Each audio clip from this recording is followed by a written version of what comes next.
yourself scrolling for hours through social media platforms like TikTok and Instagram? Apple has engineered a program that lets you limit the amount of time that you spend on certain apps like TikTok, Instagram, and Snapchat, so that you don't find yourself wasting all of your time on social media. Why should we get off of social media? Social media is destroying our perception of things and creating a false reality. It gives us a sense of expectations, and when we cannot meet these expectations, whether these are beauty standard or standard of life, this sense of unfulfillment is the epitome of social media destroying mental health.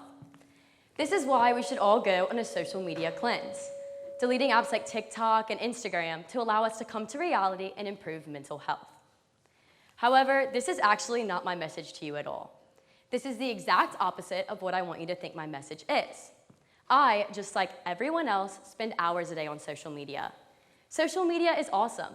It allows us to connect with people across the world, post pictures, videos, keep up to date with news, is a great marketing tool, and so much more. So why would we limit our usage on such amazing platforms? While social media has its benefits, the possible dangers of it is what I'm here to share with you today. However, it is not us that is expected to make a change in the way we use social media. Social media platforms have an obligation to make their platforms safer for everyone. But how can they do this? So social media platforms engineer these things called algorithms.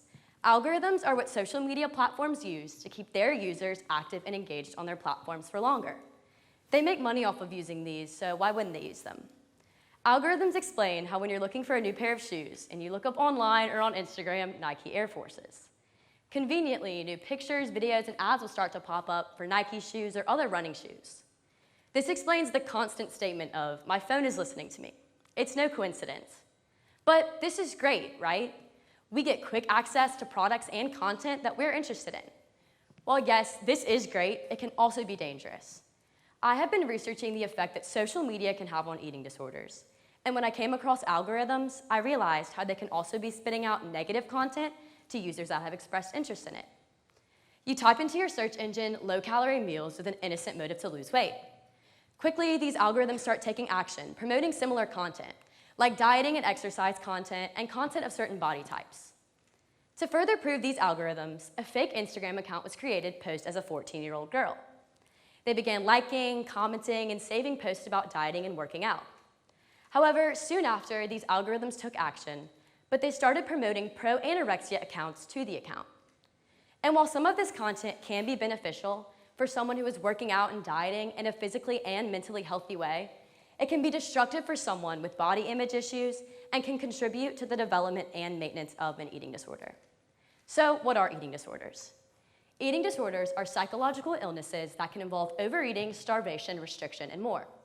They can involve harmful eating habits and body dysmorphia. However, these disorders commonly go unnoticed because they have no look. In the United States, 10,200 people die each year from the direct cause of eating disorders, which is one life lost, one death every 52 minutes due to this illness, which is why any aspect contributing to this illness, like social media, should not be ignored. So Instagram and TikTok are two of the most popular social media platforms today, and are the two I use the most. However, both of these platforms are very visual, filled with pictures and videos. And it has been found that users of photo-based platforms are more likely to have body image issues than others. TikTok was actually thriving at the same time eating disorders were on the rise in recent years. In 2021, in the United States, it was estimated that 20 million women and 10 million men would have an eating disorder at some point in their lives. At the same time, in 2021, TikTok was going viral, having over 1 billion annual users, which was more than ever before. Along with this, a huge part of social media is the likes, comments, shares, and followers that allow users to associate the positive activity that they receive on what they post with validation. Social media has become a gateway to receiving validation, which we all crave. These likes and comments have actually been mimicking human interaction and prompting dopamine release, which dopamine is known as a feel-good chemical.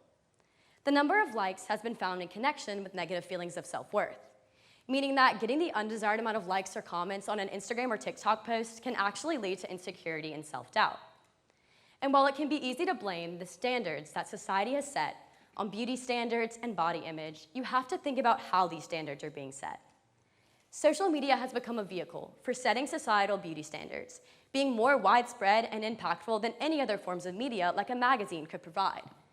These hard-to-achieve beauty standards created by social media have created a risk for the development of eating disorders. So social media has literally become our teacher, telling us what we should want to look like. And while all of this information has helped me understand the connection between social media and eating disorders, I wanted to further prove this connection by looking into the neuroscience behind it. I started by researching the prefrontal cortex. This is a vital region in our brain responsible for cognitive functions and emotion regulation. Emotion regulation is what allows us to understand our emotions and respond to them effectively.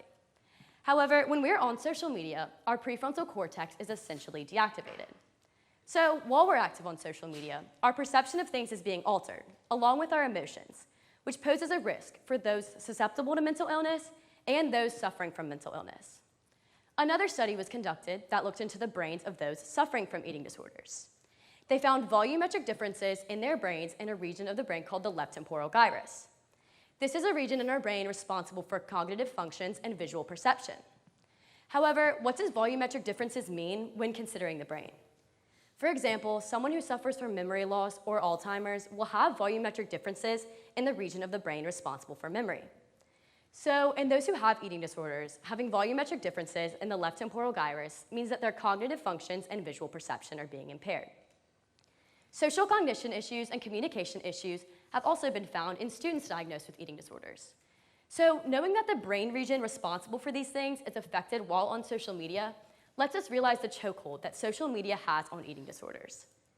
Essentially, there are multiple regions in the brain that social media could be contributing to the damage of. However, this connection is more than seeing someone skinny or built on Instagram and wanting to look like them. There are actual shared psychological factors between excessive internet use and body image issues.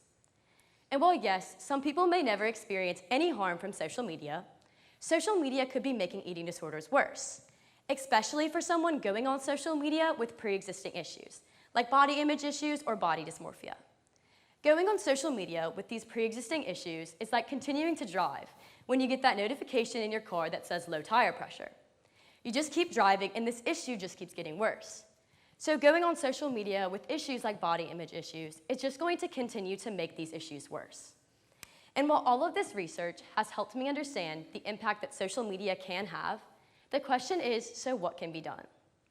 Social media has been creating a false reality, like a false reality of the quality of life and completely unrealistic beauty standards. However, the solution is not to avoid social media. Social media needs to continuously monitor their practices and adapt to make it safer for all of their users. They need to put in place certain programs that stop their algorithms from taking action when considering certain harmful content, so that pro-anorexia accounts are not promoted to a 14-year-old girl who is simply interested in dieting and working out. And while there are other solutions like emotion regulation therapy and recovery facilities, we should not have to fear the platforms that we spend hours on daily. It is them who must make the change.